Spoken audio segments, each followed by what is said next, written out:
চলমান যুদ্ধের মধ্যে ইসরায়েল ও মধ্যপ্রাচ্যে থাকা যুক্তরাষ্ট্রের সামরিক স্থাপনাগুলোতে ইরানের হামলা আগের তুলনায় অনেক বেশি নির্ভুল হয়ে উঠছে। গোয়েন্দা বিশ্লেষকরা ধারণা করছেন, এই নির্ভুল হামলার পেছনে রয়েছে চীনের স্যাটেলাইট নেভিগেশন প্রযুক্তির ব্যবহার।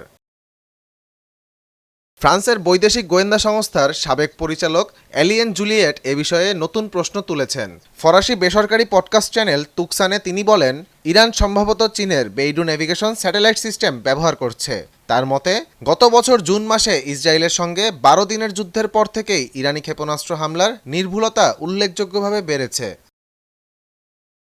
বিশ্লেষকদের মতে, আগে ইরানের সামরিক বাহিনী মূলত যুক্তরাষ্ট্রের গ্লোবাল পজিশনিং সিস্টেম বা জিপিএস এর উপর নির্ভর করত, কিন্তু যুদ্ধের সময় যুক্তরাষ্ট্র চাইলে এই সিগন্যাল জ্যাম করতে বা বন্ধ করে দিতে পারে। বিপরীতে চীনের বাইদু সিস্টেম ব্যবহার করলে যুক্তরাষ্ট্রের পক্ষে তাতে হস্তক্ষেপ করা কঠিন।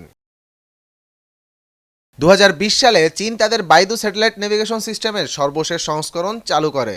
এটি এখন জিপিএস এর শক্ত প্রতিদ্বন্দ্বী হিসেবে বিবেচিত হয়ে থাকে। যুক্তরাষ্ট্রের জিপিএস যেখানে 24টি স্যাটেলাইটের উপর নির্ভরশীল, সেখানে বাইদু নেটওয়ার্ক রয়েছে আরও বেশি স্যাটেলাইট, যা বৈশ্বিক অবস্থান নির্ধারণে ব্যবহার করা হয়।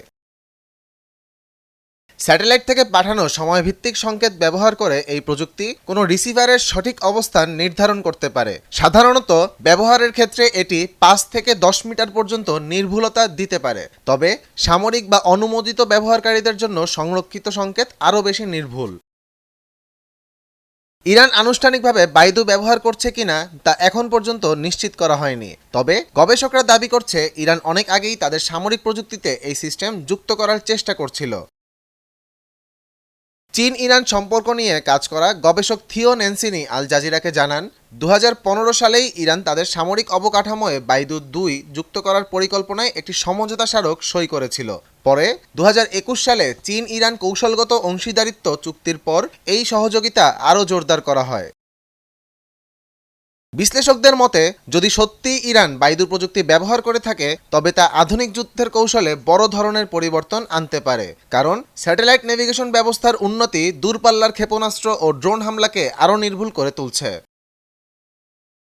বর্তমানে ইরানের ব্যালিস্টিক ক্ষেপণাস্ত্র ভান্ডারকে মধ্যপ্রাচ্যের অন্যতম বড় ও উন্নত বলে মনে করা হয়, তবে এই অস্ত্রের সঠিক সংখ্যা বা অবস্থান সম্পর্কে নিশ্চিত কোনো তথ্য নেই।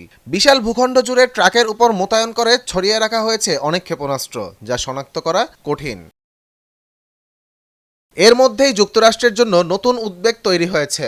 ইরান হামলার আগে বিপুল সংখ্যক সস্তা শাহেদ ড্রোন ব্যবহার করছে। এগুলো ঠেকাতে যুক্তরাষ্ট্রকে ব্যয়বহুল প্রতিরোধী ক্ষেপণাস্ত্র ব্যবহার করতে হচ্ছে, যা দীর্ঘমেয়াদে তাদের মজুদের উপর চাপ সৃষ্টি করতে পারে। আহমদ জামিল হক, নয়া দিগন্ত।